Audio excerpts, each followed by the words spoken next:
Hi everybody, happy Tech Tip Tuesday. I'm Melissa O'Connell, your Lexus technology specialist here at the Lexus Virtual Classroom. We're coming to you from Northside and Westside Lexus in Houston, Texas. Today we're going to take a look at how to set up, customize, and even troubleshoot Android Auto for your Lexus. Make sure to stay tuned in the next couple of weeks for our video on how to use the apps, including things like Google Maps and tips about voice command. But let's get started on our setup tutorial for Android Auto. We're sitting in a 2021 Lexus ES with navigation, and I'm going to be using a Samsung Galaxy S21 Android phone. Make sure to check your phone to see if Android Auto has already been installed. Some Android phones come from the manufacturer with Android Auto already on board, but if yours doesn't have it, go to the Google Play Store and then download Android Auto. If you do already have Android Auto installed on your phone, go ahead and just make sure that you're using the most current version. If not, do the update. And if your operating system needs to be updated, go ahead and do that as well.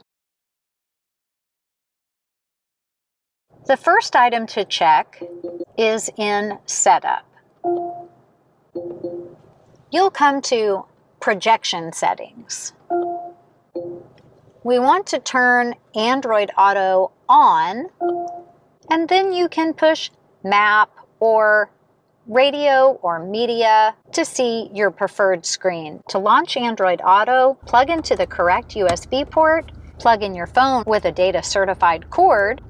The first time you use Android Auto, you may need to give additional permissions on your device. It's going to remind you to check the charger connection. Select Don't Show Again and OK. You may have additional Android Auto permissions. Go ahead and follow the steps to set up Android Auto on your device. A really neat thing about Android phones and connecting for Android Auto is that they will quickly walk you through the Bluetooth pairing process when you plug in for the first time for Android Auto. It's really cool. The system would like to pair to Bluetooth. They're asking us to turn the Bluetooth on and pair to sync contacts. Go ahead and follow the steps.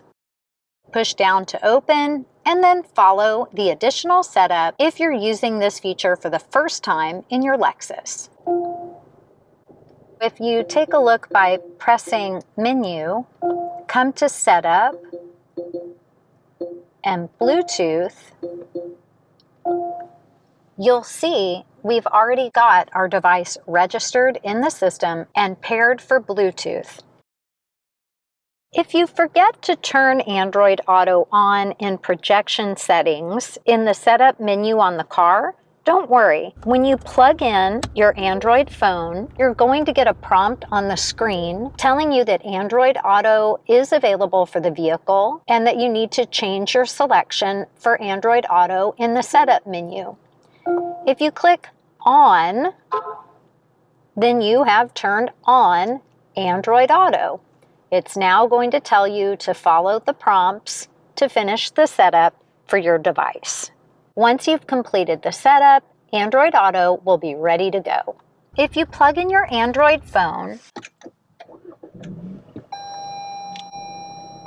depending on a variety of things like settings, operating system, the last time you launched Android Auto, you might see your Android Auto screen launch automatically.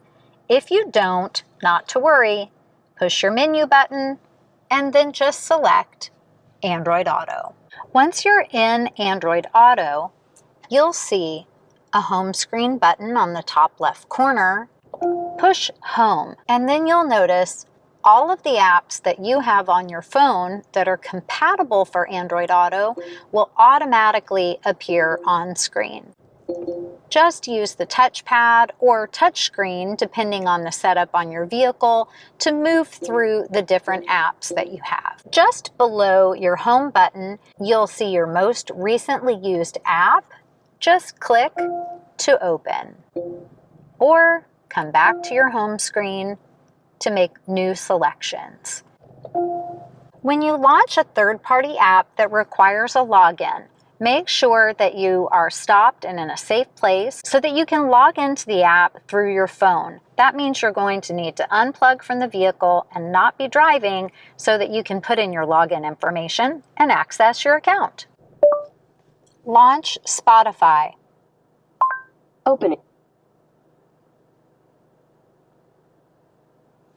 If you'd like to add an app that's compatible, come to the Play Store, search for the app, for example, Waze, install the app on your device.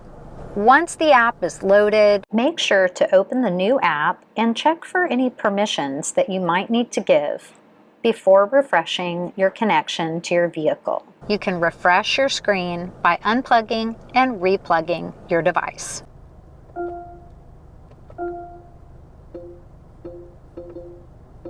After refreshing the connection, our newest app has appeared on screen. Alerts. Notice now I have some notifications.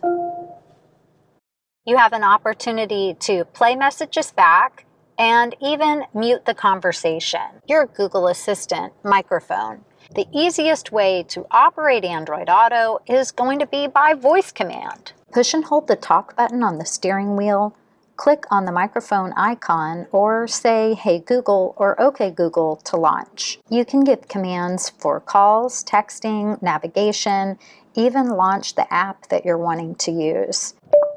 Launch Spotify. Opening.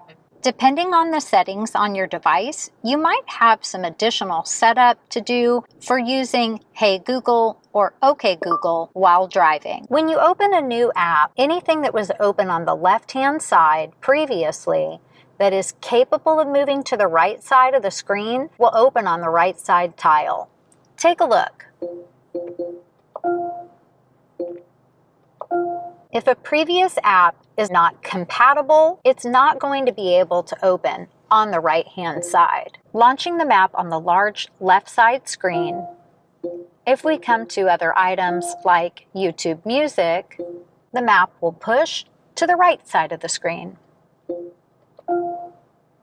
If you click on the top tile, it will open any compatible items on the large screen on the left-hand side. Launch your customizer. Either click Launch Sorting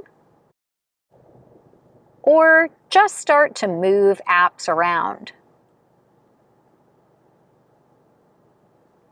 Remember that this has to be done on your phone and not on the vehicle. The next time you get in the car, it's going to update. Or just unplug your device, plug back into the system, and launch Android Auto. You'll see your changes. And the top bar has been removed. If you'd like to restore to the default settings, come back and launch your customizer.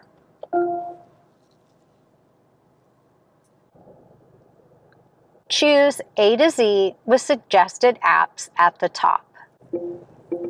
Notice that our change hasn't taken effect yet.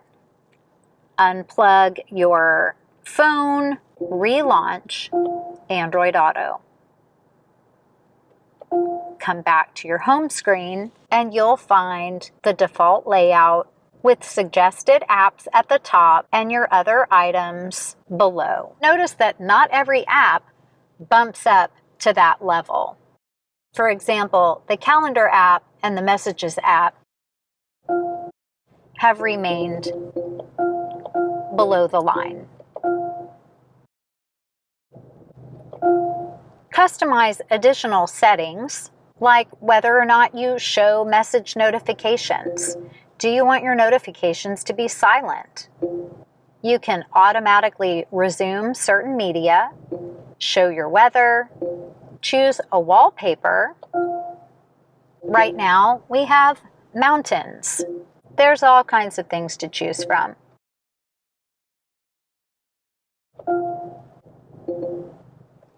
If you prefer day mode or night mode for your maps, select here and allow it to choose automatically depending on how bright or dark it is outside. If the headlights of your Lexus are in auto, when it begins to get dark outside, you'll notice your headlights come on automatically and your system will shift to night mode. Select day mode for day mode only, and it's going to retain that brighter screen even at night, or night mode only if you prefer. Additional settings can be accessed through your phone when you're not plugged in to Android Auto. Make sure to note that if you've customized the symbol representing your vehicle on your Android phone, that customization, it's not going to translate over to the car screen. Taking a look at a non-navigation ES, in a non-nav vehicle, you'll notice that the screen and the layout is a little bit different. You have a home screen and a home button instead of a map button, but the process to set up and use Android Auto is the same. Because you do have a smaller screen, what you don't have is the split right side 2-tile layout. You have one full screen image. To eliminate a car from your list of connected cars, come to Settings on your Android phone, scroll down to Advanced Features. Look for Android Auto and touch to open the menu. Look for Previously Connected Cars. Touch right on the words to open the menu, and then you'll see any cars that you have successfully linked to in the past. You can either click on the pencil to edit the name of the vehicle, or slide to the left to delete. Look for the word projection. Once you plug in your Android phone, that's going to change and say Android Auto. If you don't see Android Auto pop up on your main menu screen, it could mean that either your app is not correctly loaded onto your phone, you're not using an authentic data certified cord for the connection, or depending on the model of your Lexus, you might be plugged into a USB port that doesn't support Android Auto. So make sure that you plug in to the correct USB port. If you keep seeing this message, Android Auto has disconnected, that means you're going to want to check your cord to make sure that it is an authentic Android cord, like the cord that came with your phone when you purchased it, or you might need a better data certified cord. Not all cords are created equal. In the not too distant future, Lexus will have wireless Android Auto and Apple CarPlay on certain models. So stay tuned for updates and information as we have new products available. Well, thanks so much for exploring Android Auto with us today at the Lexus Virtual Classroom. If you have any questions about Android Auto or your Lexus, make sure to leave a comment below, and then click the bell and subscribe so that you can be notified when we release our next tech tip video. Thanks again for stopping by the Lexus Virtual Classroom, and we'll see you next time.